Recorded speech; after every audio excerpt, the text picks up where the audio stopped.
Hi, I'm Maddie. I'm a bookseller at Let's Play Books Bookstore, and I'm the daughter of the owner.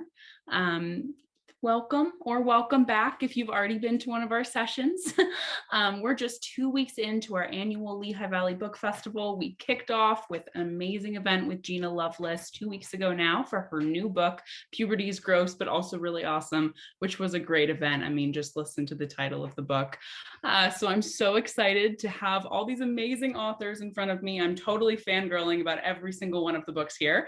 And I know we definitely have some people in our chat and in our participant list that feel the exact same way that I do. So hi, everyone, and thank you for being here. And without further ado, I'm going to introduce Theresa, who's going to be our moderator tonight. So Theresa Hegel is an award-winning writer and editor from Emmaus, Pennsylvania, who has written for several daily newspapers and national business-to-business magazines. Highlights of her career include interviewing former Secretary of State Madeleine Albright and winning the Jesse H. Neal Award, sometimes referred to as the Pulitzer of Business Journalism, for a magazine feature documenting the month-long journey of a struggling embroidery shop. In her spare time, Hegel is a voracious reader, an occasional book club host, a marathoner in training, and a mother of a 9-year-old daughter who's way cooler than she will ever be. So without further ado, I'm going to hand it right over to Theresa. Again, thank you all for coming, and I hope you have a wonderful evening with us tonight. Thank you. All right. Hi, everybody. I do have to say one note. I am not an aspiring marathoner anymore. I did a marathon last year with my friend, and we had to do it just the two of us because obviously it was COVID, but we finished, so it was awesome. Anyway, so today I'm really excited to be doing this YA panel. I read a lot of YA even though I'm an adult, which I think a lot of people do. So let me introduce the people we have today. We have Lockhart. I think a lot of people know her from We Were Liars, but we have another book, Again, which was really good. Liz Lawson, and Anne-Sophie Jouhanneau, and Amelie Zhao. Amelie Zhao. So, maybe let's just start out. We can talk about, like, you guys can tell us the new books that you have out. So, Lockhart, can you start with your new book? Sure. Again, I'm going to hold this up for you. Looks like this. And basically it is a love story that takes place in multiple universes. It is about a girl named Adelaide who is spending the summer on the basically empty campus of her boarding school. And she is suffering heartbreak and also having a lot of internal drama about some really bad stuff that's happened in her family recently. And she falls head over heels into infatuation with a boy named Jack.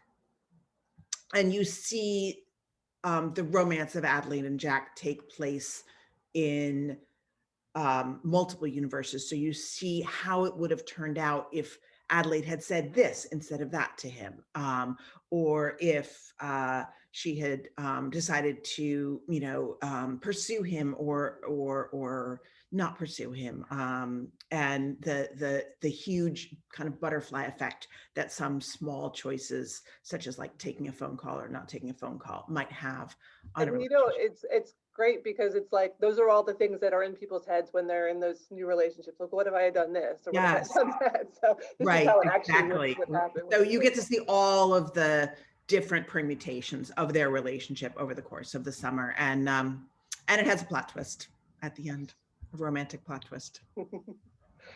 Liz, what about you? My debut, The Lucky Ones, came out last April, and this is it. I don't have the actual hardcover, but I do have this lovely bookmark with a quote from Kathleen Glasgow, who is in our audience. Thank you. My copies are all over there on my bookshelf. And it is a story told in dual POV of the aftermath of a school shooting. It's told from the perspective of May, who was the sole survivor of a shooting the year prior that took the life of her twin brother, and a boy named Zach, whose mom is the lawyer defending the school shooter. And it's the story of how they meet, and essentially it's a story of healing, how you can move through and past tragedy by, oh, there it is, thank you, with human connection. I like to call it a story of survival, basically. Yeah, it's great. Emily, Amelie, sorry. Thank you. Yeah, that's right.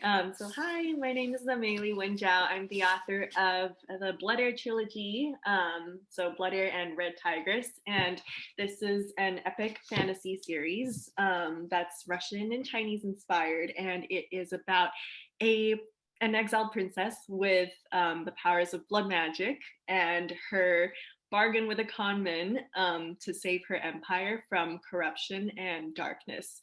And Red Tigress is the sequel to the series. And then there'll be the third one that'll be coming out, of course. Yeah. And Anne-Sophie, how about you? So mine is Kisses and Croissants. Here it is again.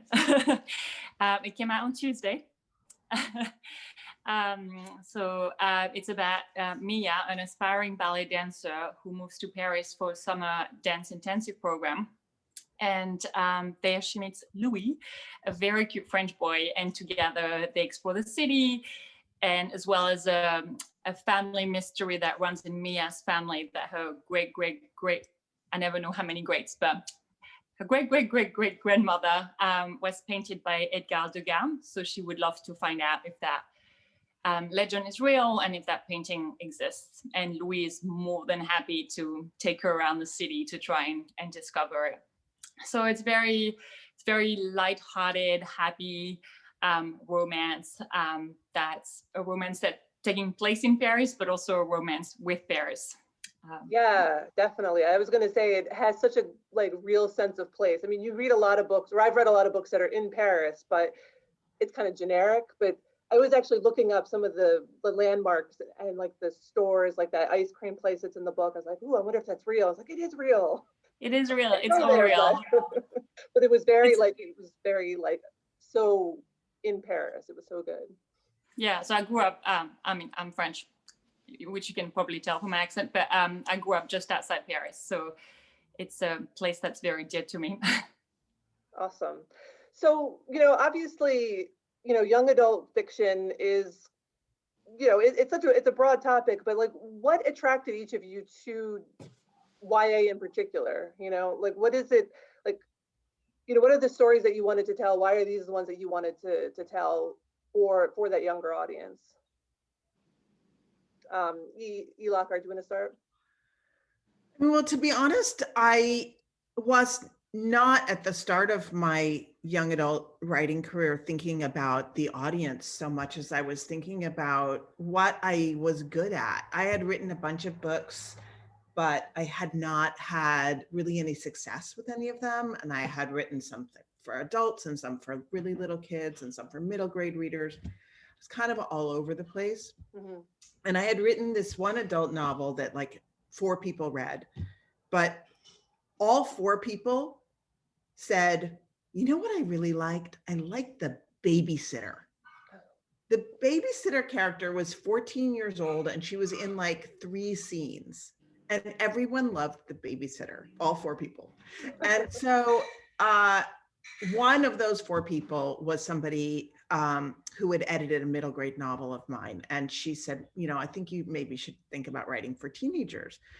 And I really didn't take it seriously. I didn't take her suggestion seriously. I think I had a very old-fashioned idea of what young adult literature was. I think, a lot of adults who don't read YA still think about young adult literature in this very limited way, like young adult literature is all sexy vampires, or young adult literature is all problem novels. And what it really took was for me to flail around a little bit more, and then to go to this wonderful bookstore in New York City called Books of Wonder that's still here. And I got basically a bunch of bestsellers at the time.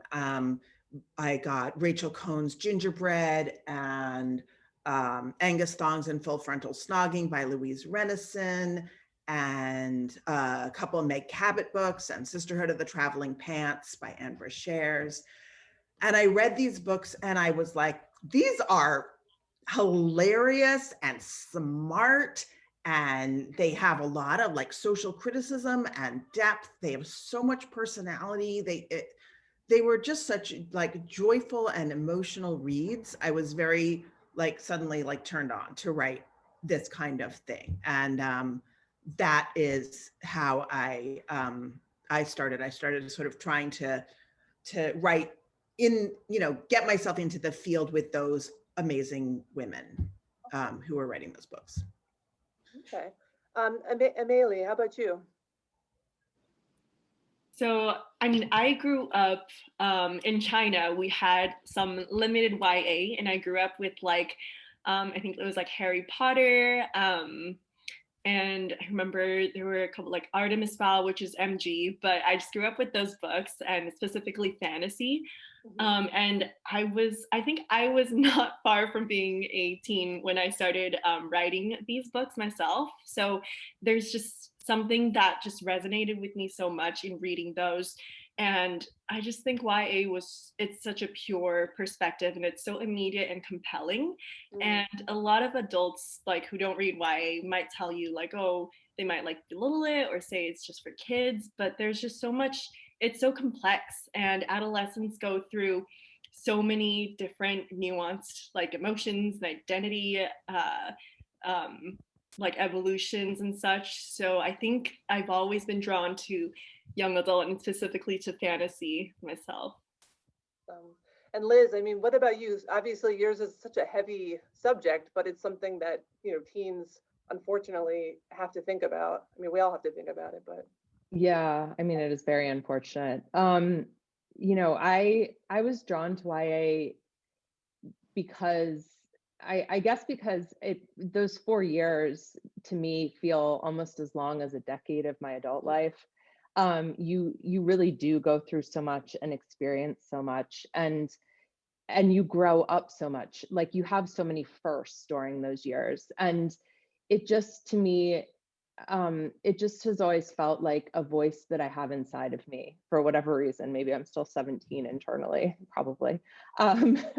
But you know, when I started writing The Lucky Ones, I was actually in a short story class, and it was off of a prompt that our teacher gave us, and I basically, Zach's voice, the male POV, jumped into my head, and I just started going from there. And like these teen voices are just so real to me. Like it's just, you can be more casual than a lot of adult, although I think adult has gone that way a little bit, which is kind of great because I think it's more accessible. Yeah. But YA is just so accessible and so chatty, and it's always drawn me in that way. And like since 2002, 2005, like the explosion of amazing YA books, it's been really incredible to see.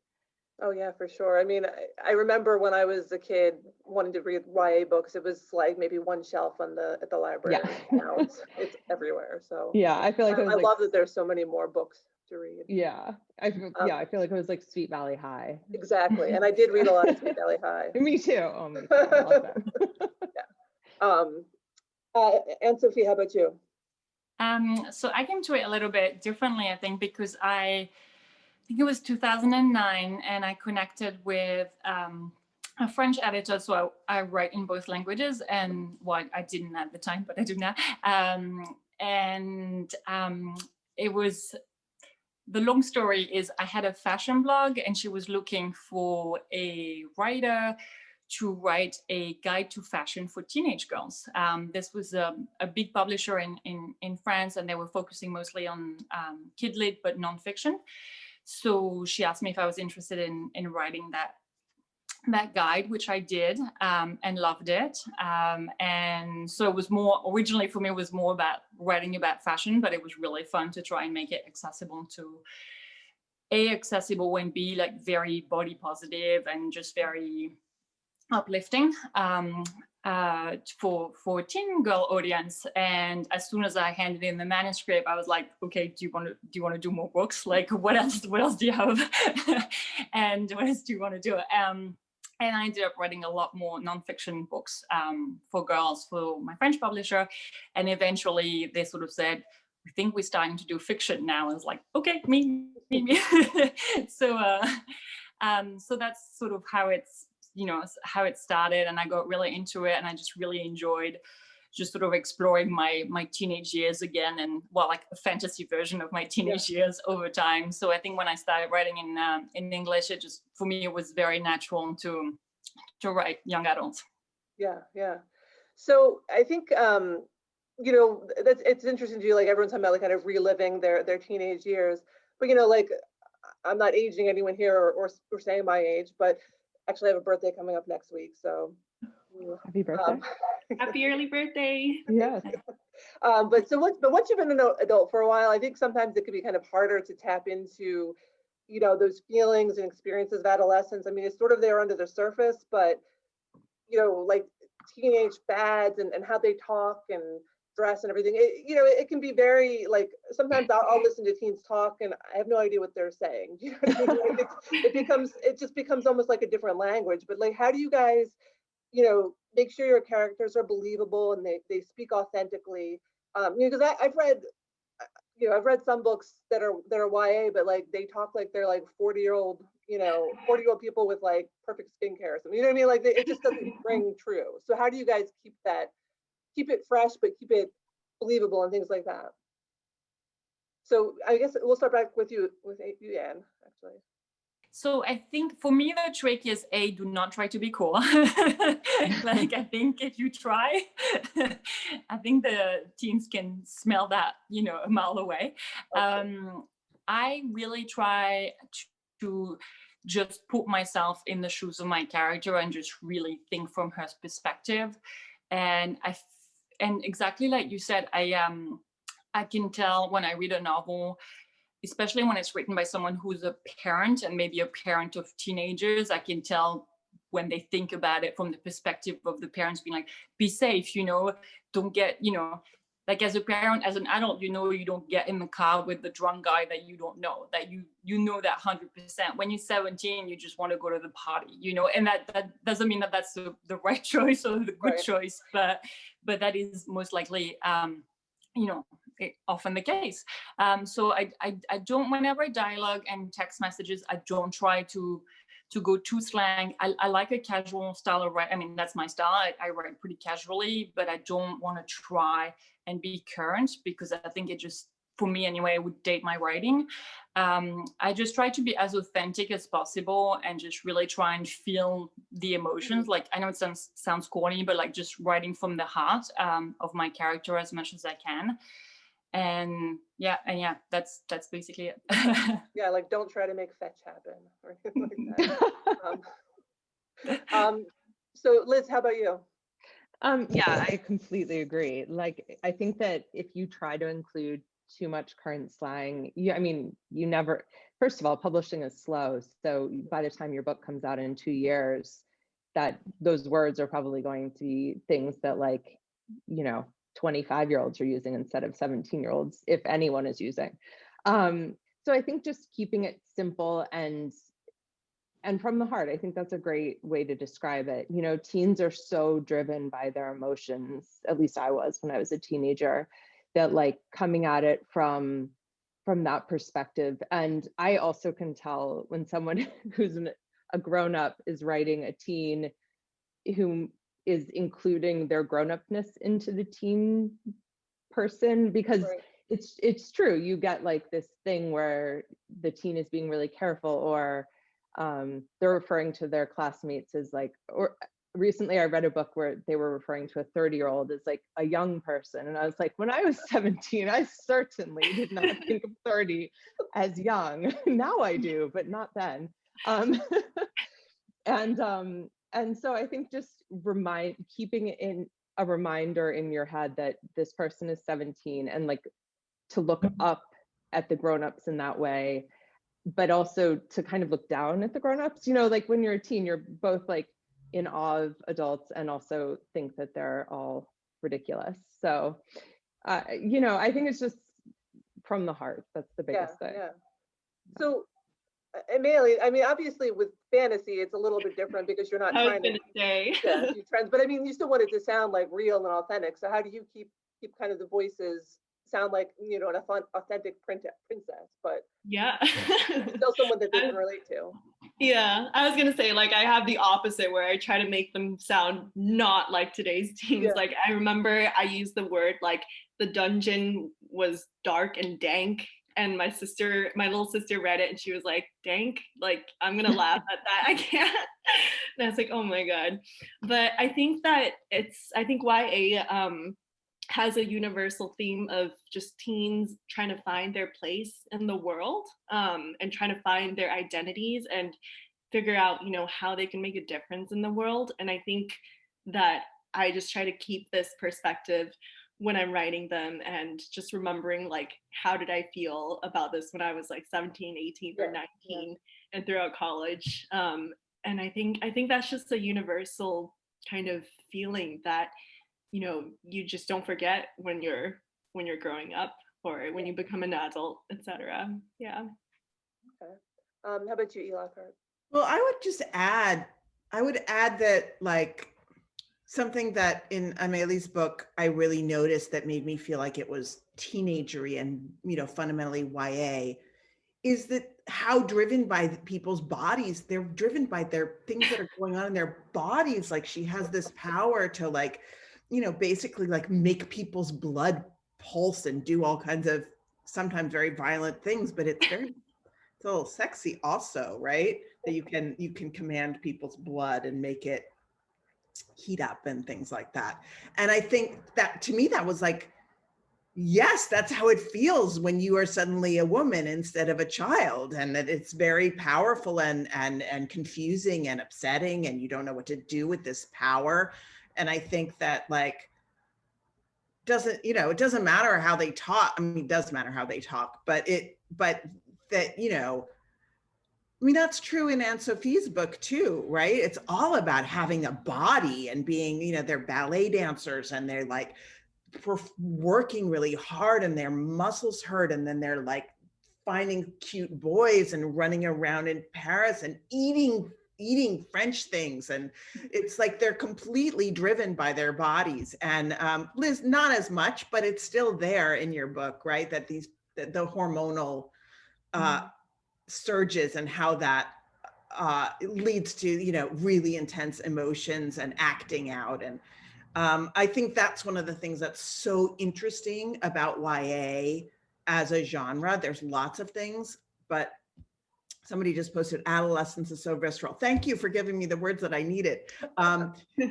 You know, but that's why YA is so interesting also to adults, right? It's that, like, this is a really intense and really interesting time of life. And it's interesting when you're done with it also. Anyway, so I just wanted to add that. I think that's part of what makes a YA book ring true, even when it's written by somebody, you know, as old as me, right? Is if it's rooted in the body. Yeah, those feelings that we can all sort of access somewhere deep inside of us. Yeah. So I mean, another thing I wanted to talk about was just social media, because especially with YA, I think it's so huge. Like, there's, like, you know, Bookstagram and I guess Book Talk now, and you know, and crying when you're reading, you know. Oh, thank God for Book Talk. And then, of course, like Book Twitter, which can get very you know, a little pretty negative. I mean, sometimes it can be really fun and good, but it can get really, you know, negative and a little upsetting. So I'm just wondering, like, how you guys kind of engage with social media, like, and also, I guess another thing, I mean, I saw, you know, Lockhart tweeted today about, like, are you writing? Because maybe you should be writing right now and not on Twitter. So, you know, so that's another thing. It's a distraction. So, like, how do you because you have to be on it kind of to market your books and kind of be aware of what's going on, but how do you engage with, like, the discourse on there, but not, like, get dragged, I guess, into the mud of it, I suppose. So let's see, let's start in the middle. How about you, Liz? I think this is a topic that authors have been talking about a lot recently. I know I've been thinking about it a lot because it seems like it seems like it's ever expanding. I mean, I love TikTok, and I think it's maybe the best platform for books right now, in my opinion. I mean, Instagram is beautiful and lovely, but like TikTok is just, it's so unique because you really can get to know a person, their personality, which is just so refreshing in social media. And but it is ever expanding, it feels like, because first you had, to me at least, I started on Twitter, and then it was Instagram, and now TikTok, and there's Clubhouse. Dante just said that in the comments. Yeah. Yes, exactly. And so that it can feel like a full-time job to manage your social media. And the best advice I've ever heard, and what I try to follow, although I'm not always successful, is to choose the platform that you enjoy the most and kind of go full stop on that. For a while for me, that was Twitter, and now it's not so much anymore. Now I really enjoy TikTok, and I just find it to be so refreshing because you can be really silly on it. People don't seem to take things quite so seriously, which is kind of nice. And also I enjoy Instagram because it's a very what's the right word? Not quiet, but it's like a beautiful platform. It feels like a hug almost sometimes. It's like a beautifully staged home. Yeah, it is. I mean, it's not necessarily real, but you feel at least a little bit comforted by it sometimes, I think.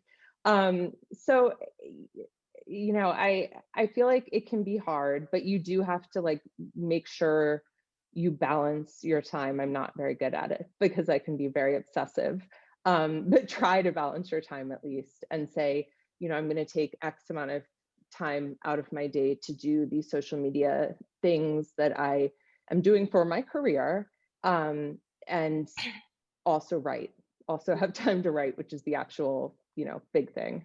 Yeah. How about you, Amelie?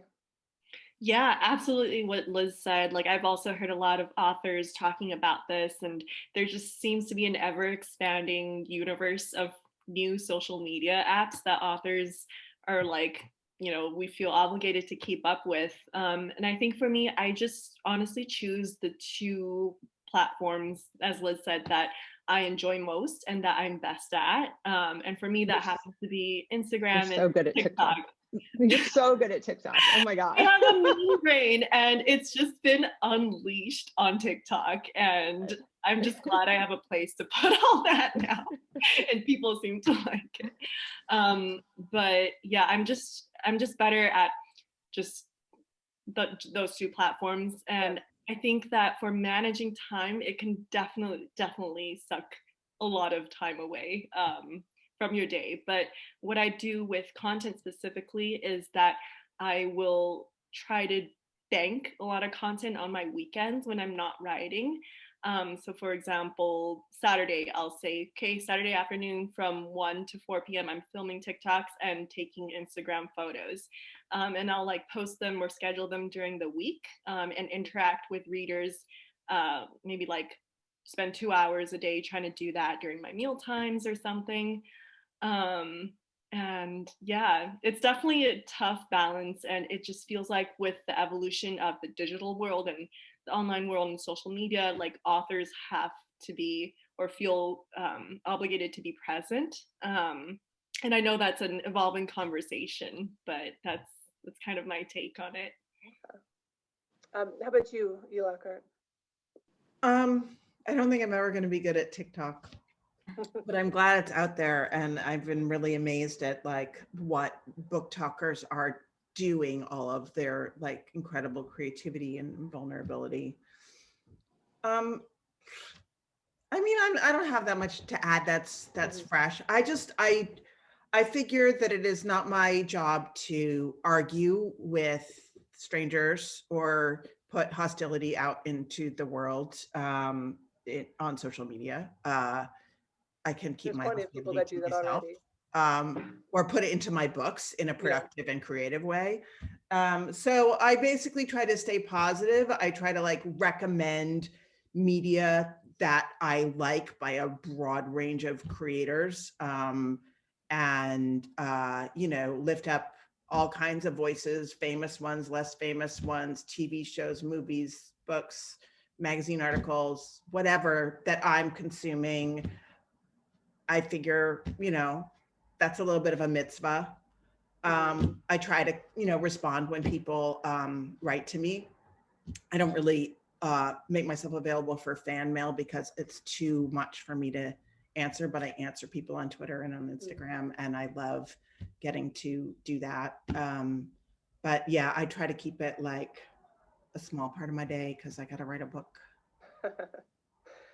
How about you, Anne-Sophie? I mean, I agree with everything that's been said. So I have a background in communication, and I worked in advertising for many years, including social media. So I actually worked on creating social media content for brands, and I still do social media copywriting for a few brands. So I try to think of it like I try to think of it that way a little bit, like what sort of content can I create that's at least somewhat interesting to me anyway, because I feel like if I enjoy posting it, then there are higher chances that someone will enjoy seeing it, I guess. I also have been on Instagram for a really long time. I did not start social media just for my author brand or whatever. It was just very much, I like pretty pictures, and I used to travel a lot, and that's that, So I think I mean, right now my book just came out, so it's just, it is my full-time job this week for sure. Hopefully not next week and after, but we'll see. I think exactly what Lockhart was saying. I try to, especially as I'm getting a little bit more followers, like to think about what sort of positivity and what I can put out there, and how I can lift other voices, and what things I can share that might be interesting or relevant. I do try to engage a lot just because I kind of like it. I mean, I make friends easily. I make virtual friends easily. So I've actually, one of the fun parts of having a book come out is I made Instagram friends with a few bookstagrammers. I was like, I just really like your feed, and now some of them we've been chatting for months about all sorts of things. So I really like the social aspect of social media. I think what's hard for me, and I know I contribute to the problem, is like Liz was saying, like Instagram is such a pretty platform, and there's so much beautiful, so much beauty on it, that sometimes you forget that that's a very small slice of people's lives. And definitely what I put out is a very small slice of my life. So I try to be authentic, but by showing only, very little, which is a bit contradictory. I think I have a lot of tools that I use to take myself off social media, because I'm not disciplined enough to just be like, oh, I'm just gonna put my phone away. So I have all sorts of blockers on my phone. I have an internet blocker on my computer. I have all of the things. I was on deadline for my second book a lot for the last few months. And it got to the point where I would just hand in my phone to my husband in the morning and say, you are not giving this back to me. It doesn't matter how much I ask for it. And sometimes I'd be like, no, but I really need to check something. And he's like, nope, sorry, that was the deal. So I got it back in the evenings, and then I'd just be like scrolling. It's very addictive, and it's hard to watch yourself be addicted to something. Oh yeah, for sure. So I don't have a solution for that as much as I wish. No, but these are all good, really good answers. So I think the next thing I wanted to talk about, and I think we sort of touched on this a little bit, but obviously YA is broader than just for teenagers. Like, a lot of adults still like to read it. However, it seems like every few years there's always that like hot take about, oh, this adults reading YA is like contributing to like the downfall of society. I don't think it's reared its head too much recently, because I think people are a little bit more forgiving about what we read during a pandemic. Like, at least we're not watching like The Office again if we're reading a book. But I mean, like, how do you guys respond to people that are very dismissive of YA, kind of in the same way that like people are dismissive of romance, or other genre fiction? Like, how do you respond and kind of react to that criticism? So I guess we'll start with you, Lockhart. Well, I usually start this conversation by flexing a little. I say I have a doctorate in English literature, in 19th century British novel in particular, from Columbia University, and I disagree with you. Love that. Yes. And I also point out, well, first of all, that a lot of the things we read that were published in the 18th and 19th, in even early 20th century were popular fiction at the time. Charles Dickens, for example, right? A very popular novelist. You know, the things become canonized over time. And so things that are in popular culture now might become canonized later or might not. Things that are, you know, published to no acclaim whatsoever, such as The Great Gatsby, right? A massive failure, right? Nobody liked it, right? Now everybody reads it and thinks it's genius. So opinions change. This is a documented fact, right? And what we think is on the high part of our high culture, you know, planogram or whatever, it can change over time. And it's a process. The canonization of literature is a process that goes on. It does not actually a static thing. I could also talk about this for another 4 hours, but I'll stop there and see what that's great. I love the mic drop of I have a PhD. So. How about you, Liz? Yeah, I mean, I think it's such a shame. We need more readers in the world, I think. You know, especially, I know these days with social media and also just the streaming like Netflix and Hulu, there's so much content out there. And to try to put, I don't know, walls around what people should be reading or shouldn't be reading, it's so arbitrary and silly to me. Like, if people are reading, that's great. And if they're listening to audiobooks, that's great. You know, it's reading is reading. And to say like YA is not for adults, there are adult themes in YA. All adults used to be teenagers. There are things that adults can learn from YA. And I think YA is pushing boundaries in a way that adult fiction, I mean, there is adult fiction that is certainly pushing boundaries, but YA is doing it just as well and maybe better than some adult fiction. And really like talking about these issues that are important to both teens and should be important to adults as well. So I really think that people who say that are just being snobs. And it's silly. It's silly, you know? There's something we can learn from everything. Yeah, for sure. How about you, Amelie? Yeah, completely agree with what E and Liz have said. I mean, I would just reply and be like, you must be boring. Totally kidding. But I don't have E's flex, but I think just there's so much to be found in YA. Like, it's just so compelling in a way that I find some adult fiction not to be, or a bit more distanced for me personally. Like, the only books that have made me cry were YA books, like The Hate You Give and The Fault in Our Stars and a couple others.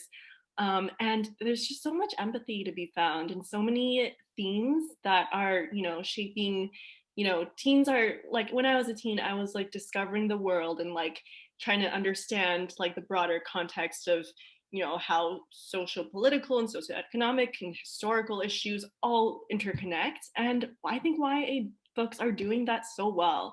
So I just say, if any adult is like, oh, you read YA, I'm like, yeah, so should you. And, you know, it'll make you better for it. It's just, it's so compelling. Yeah. And I mean, I think that a lot of people that, you know, have these snobby kind of criticisms, they probably have not read any YA at all. Definitely. You know? Yeah. How about you, Anne? Oh, go ahead. Oh, I just wanted to add, can we all acknowledge the fact that our culture is super, super invested in denigrating the things that teenage girls especially like, or female identified people Totally. like. They're, you know, this is one of the ways we keep the patriarchy nice and solidly in power, is by making teenage girls feel stupid about what they like. and therefore feeling stupid overall. Yes, absolutely. That is part of what is happening when people are saying that YA literature is dumb. They are implying that the teenage girls are not don't know what's good, basically. Yeah, I agree. Yep. It's hard to top that. I 100% agree. I think this, teenage girls cop a lot of flack for everything that society makes their lives very, very hard for no reason.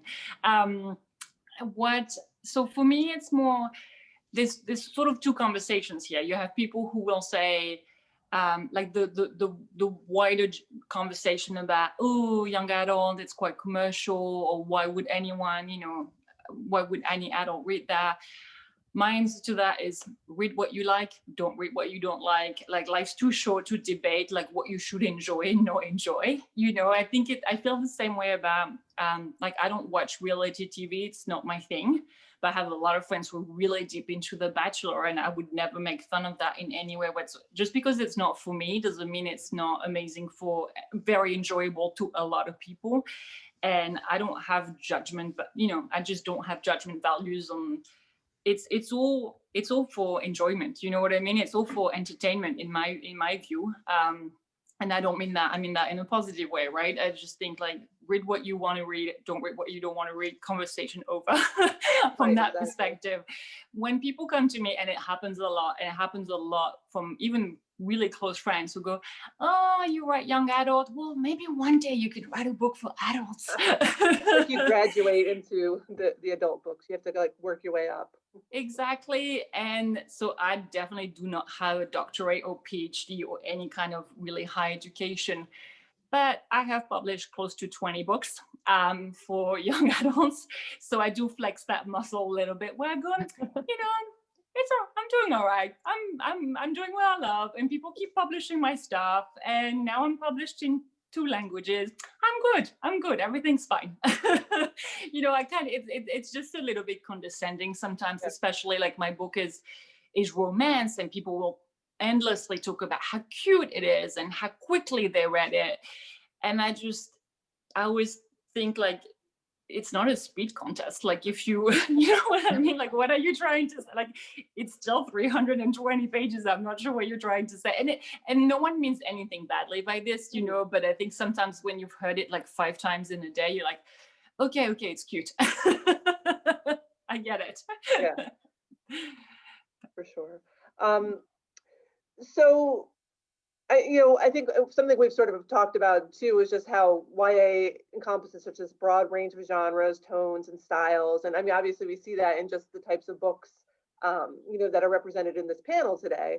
But I wonder, like, do you guys think there's any topic or genre that doesn't work as YA, or is there anything that's kind of off limits?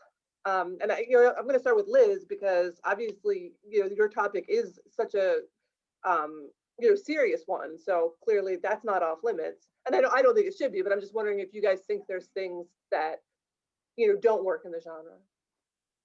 Honestly, I feel like part of what YA has become is a category where you can push boundaries in respectful ways. Like, yes, there are clearly things that do not belong in any category of literature, in my opinion. But I think YA is a place where people are able to have conversations about things that are hard. And you can see that from like The Hate U Give and the popularity of that book. I mean, that's a book that I mean, she did such an amazing job with that, because it's like both a very accessible read, but a book about such important and weighty topics. Right. And I think that's the thing about YA, right? You can have these accessibility, like these books that feel accessible, but are talking about really important subjects. And maybe if that had been an adult book, it would have gone, skewed into like just being weighty and like literary, and like maybe been a little bit harder for a mass audience to get into. Whereas writing it as like from the teenage perspective, you're able to have like a huge number of people find it very accessible and very entertaining, as well as like eye-opening and, you know, and important.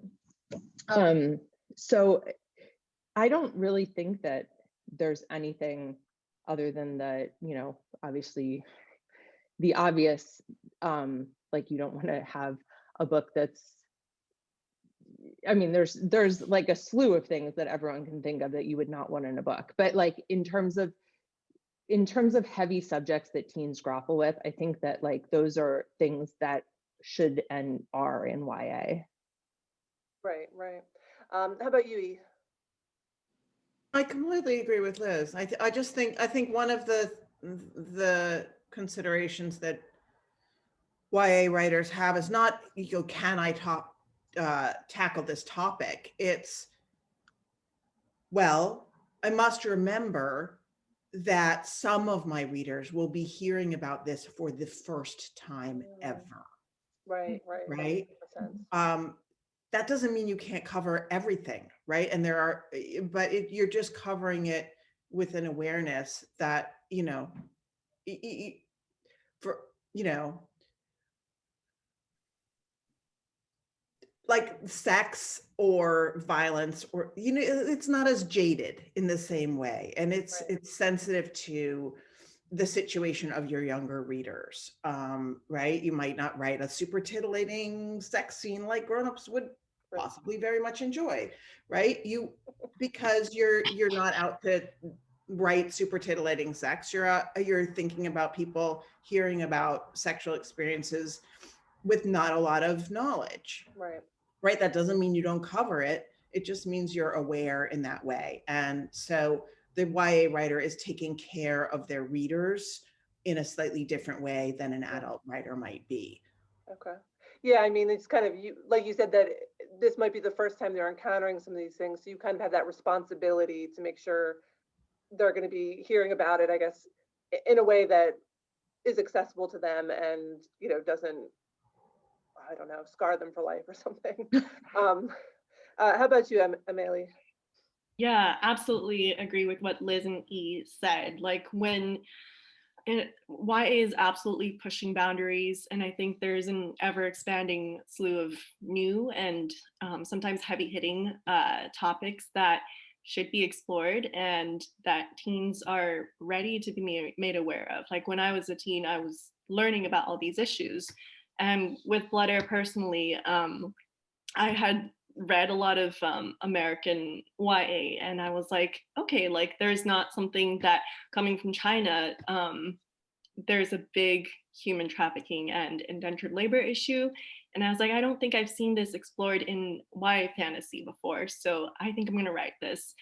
But absolutely with what E said, a lot of teens are looking at this for the first time. It's not as jaded as adult, and it's not normalized like an adult, like Game of Thrones or anything. So the way I approach it is that my protagonist is probably discovering this for the first time too, and working through a lot of internal conflicts, emotions, and like cognitive dissonance about discovering these issues and working it out. So I think that that kind of is a slower introduction to certain issues that doesn't, you know, hit as hard as adult books, but definitely introduces these tough subjects. Gotcha. So I think we have about like one more minute before it opens up to the Q&A. So I think, Anne, if you have something to add on the topic, that'd be great. Well, I think everything's been said. I think I don't have anything specific to add, so I'm happy to move on to the Q&A. All right, awesome. All right, so yeah, so it's about 7:50. So if I don't know, I think Kirsten was going to come back on with any audience questions, but this has been really great. I really enjoyed talking with all of you guys today, and I think I learned a lot, and it was really interesting. Thank you. Thank you. Thank you. This was so interesting. I just realized that what we should have done is schedule this for a 2-hour session, because as a participant, I'm just sitting here listening to the 5 of you. Theresa, thank you so much for hosting this for me. It was my pleasure. you ladies rock, and we went in a direction I didn't think we were going to go, and I absolutely love it and I appreciate it. So let's look and see what kind of questions we have in the chat. Oh, there's a lot. All right, Gina Lovelace, who actually kicked off our session for us, asks, do you ever get imposter syndrome? And if so, what do you do to overcome it? Who wants to go? Oh, I mean, you were shaking your head, so Amelia. I can go first. For sure. I always get imposter syndrome. And I mean, Liz and I share an editor, and every time I get the edit letter, it's like one sentence that's like, you write good, but here's 12 pages of what we need to change. And then I'm just like, oh my God, she totally hates me and she doesn't want my books anymore. Kathleen and I talk about this. So Kathleen Glasgow also has our editor, and we talk about this all the time because I love Krista so much. She is like Brilliant. the queen of being like, this one thing, like, oh my gosh, this book is great. Here are all the problems. And you're like, oh my brilliant. gosh. Brilliant.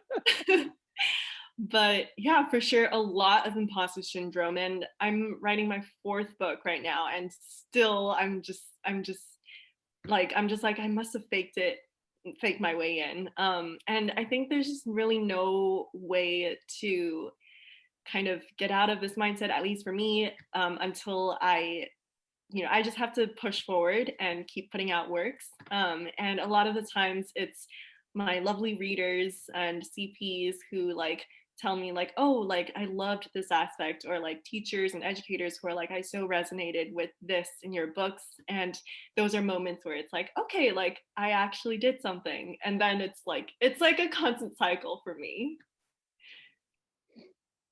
I think people should just put on a lot of red lipstick if you're the kind of person who likes to wear lipstick, whatever your gender, and maybe a big suit jacket, and just, power through. I feel like, put on the whatever it is that makes you feel powerful on the outside, and then just fake it till you make it.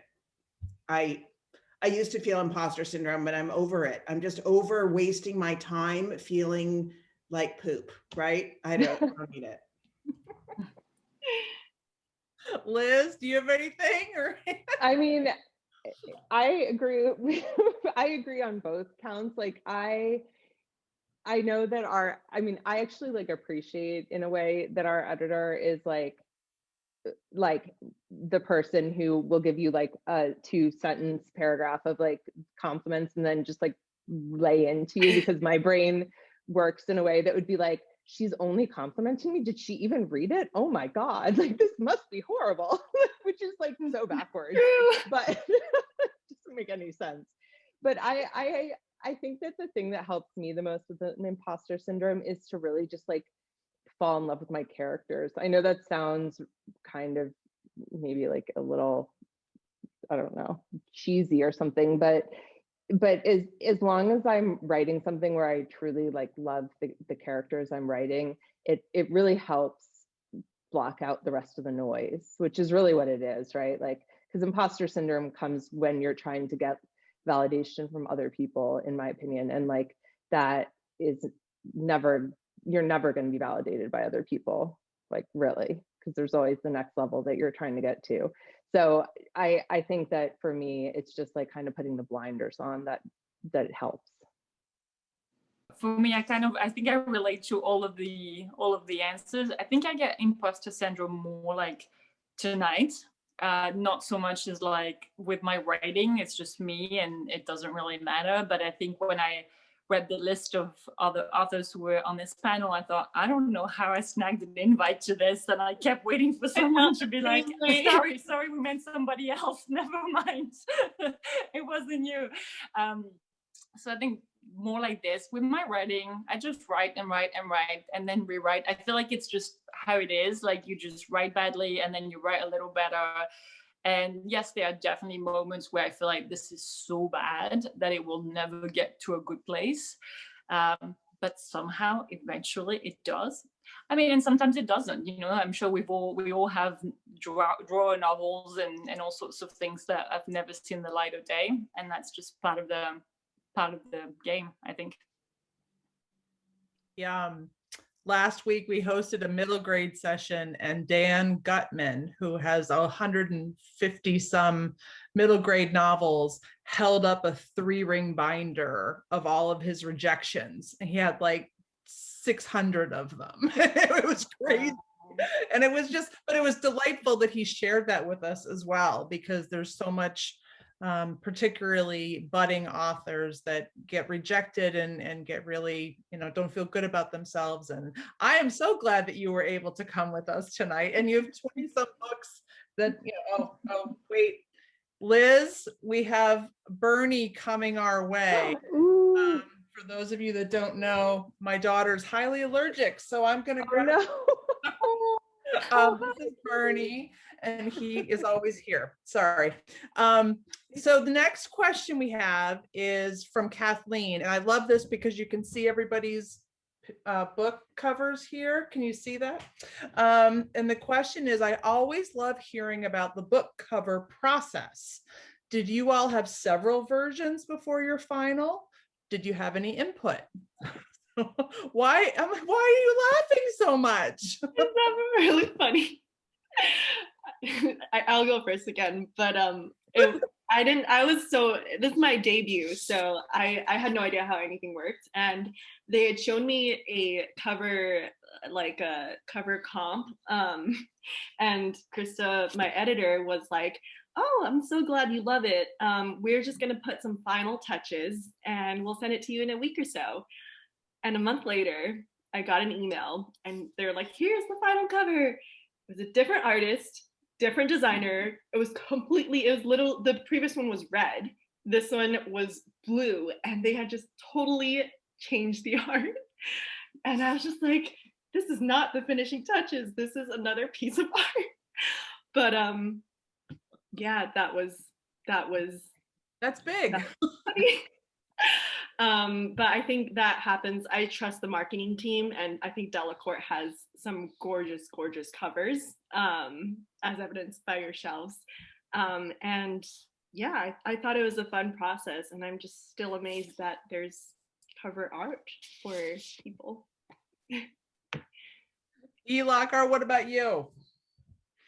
The Again cover actually did go through a number of stages. There was a kind of black cover with all these dogs racing around in a sort of, they almost looked like ghost dogs, that I was really, really into, but everyone thought it was creepy. But I still sometimes think about it. I'm like, that was a really beautiful piece of art. It was, all the art was by the same guy, and he did several different sketches that were radically different from each other. I have some say, but not a ton.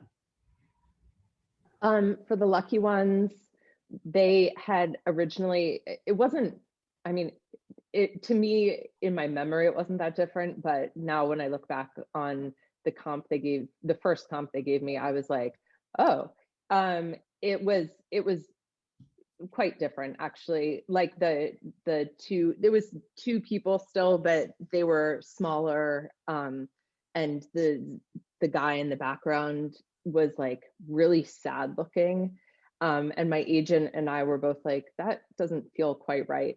And so we gave them like a few notes, nothing crazy. I mean, it was my debut. We didn't want to push too much, and have them be like, wow, she's really difficult. But we gave them, you know, a little bit of feedback, and they came back with this, which I just absolutely love. I think it's beautiful. And I really like that the boy in the background could hypothetically be Zach, who's the male POV, or it could be May's twin brother's ghost, kind of. You can look at it either way, which I really like. For mine, I was sent a questionnaire, a very detailed questionnaire, which I thank you, which I loved. I love being asked for my opinion. I'm like, okay, just you wait. And so it was a lot of like, do you like illustrations? Do you like photography? Do you like, there were all sorts of questions, and I put together a Pinterest board. I really went for it. I was like, here's some mood photography from Paris, from this, for that. I'm a very visual person, so I love doing that. And then I knew I'm not a graphic designer. I'm not a cover designer. I don't know what sells. So I just felt like, here are all of my answers. This is as much information as I can give you. And then I just send that. And then, and it's funny because at some point my editor came back and said, we've seen a version internally, like we've come up with the cover internally. We've all decided that it's not working. So we're not even showing it to you. And I'm such a curious person, and I was like, no, but show it to me anywhere. I want to see it, but I don't think I'll ever see it, and it's probably better that way. But anyway, so this was the result in the end. This is the only version I ever saw, which is, I don't think it translates so well on screen, but it's such a bright, peachy pink. And it's, and I know a lot of people have commented on how much they love the pink, which I'm also all about pinks. I love it. And I love the shadow of the Eiffel Tower. So I think it turned out really, really well. It did. All the covers are wonderful, and it's such a fascinating process. As a bookstore owner, I didn't realize how much went into the back end, and obviously the final product of a book, from beginning to end. It's you and it's your creation, but there's so many other people towards the end before it gets to the reader. And I can't imagine if I put my heart and soul into a book and then all of a sudden I didn't like the cover. I can't even imagine that. And there are so many other questions, but I promised that I was going to wrap all of these sessions up within an hour to really respect everybody's time. So I'm just going to quickly share that everyone that attended tonight will get an email that will have a whole bunch of information about the 4 lovely authors that joined us, as well as links to all of their social media, except for TikTok, because I don't know how to do that, but she'll do it for me. I'm an old lady. I don't know what to tell you, but you guys went on a little bit of a conversation about like how we're addressing certain adult topics within our young adult books. And I just wanted to give a couple shout outs, because once the independent bookstore people get connected to certain books, we kind of become a little crazy and we will introduce those books to everyone that we ever meet. And I have to give a shout out that Lockhart was my very first YA book that I ever read. We Were Liars, and it was within the first 6 months of opening my children's bookstore. And I was really nervous because I didn't read YA. And it was still kind of a new thing, like the term YA. It was just good books. And I still have my little thank you card that I got from you. Yeah, it's on my bulletin board. So I had to give a shout out. and that's so great. I'm so happy you kept that. So 2 other authors that I wanted to share that are local in my community that do YA. These are they backwards? There we go. Character Driven is a book by David Lubar, who is another author joining us in a couple weeks for part of this festival. And it's one of his only what we call older YA. And there's one page of the first time the protagonist has ever had sex. And he's an 18-year-old boy, and it's awkward, and he doesn't do it right, and there's problems. And it is just the most wonderful book to be able to hand to families and boys and girls or anyone. And it's just so lovely. And Dig is another, anything from A.S. King I read. And being able to talk about not necessarily problems, but things that are taking place in our lives through the lens of a young adult author is just such a gift. And I'm just so grateful for all of you and everything that you do. And I'm getting a squeeze of the hand, which means I'm talking too much. So I am just going to say that's why she's here. She's fabulous and containing my loquaciousness. So tomorrow morning we have another session, and it's a picture book section, and the authors are also behind me. Picture books, see, and some of them just came out. This one actually hasn't come out yet. Reem's book comes out I think next Tuesday. So anyway, everybody that joined us tonight will get an email. And I would really like to just give a huge shout out to all 4 of you for joining us tonight. And I can't wait to put your books in people's hands in person on May 1st, because we're going to have an outdoor event at the Bethlehem Area Public Library, which is the center city of Bethlehem. And all the tables will be outside, and we'll be able to showcase all of your books, and some of them will have signed copies. So yay. And Theresa, thank you so much for joining us and running the session. We really appreciate it. Thank you guys so Thank much. you. Thank you. Thank you so much for having It was us. It was wonderful. wonderful. Yay. Do the corny wave or no? Thank you so much. Thank you. Thank you. Thank you. Bye. Bye. Bye.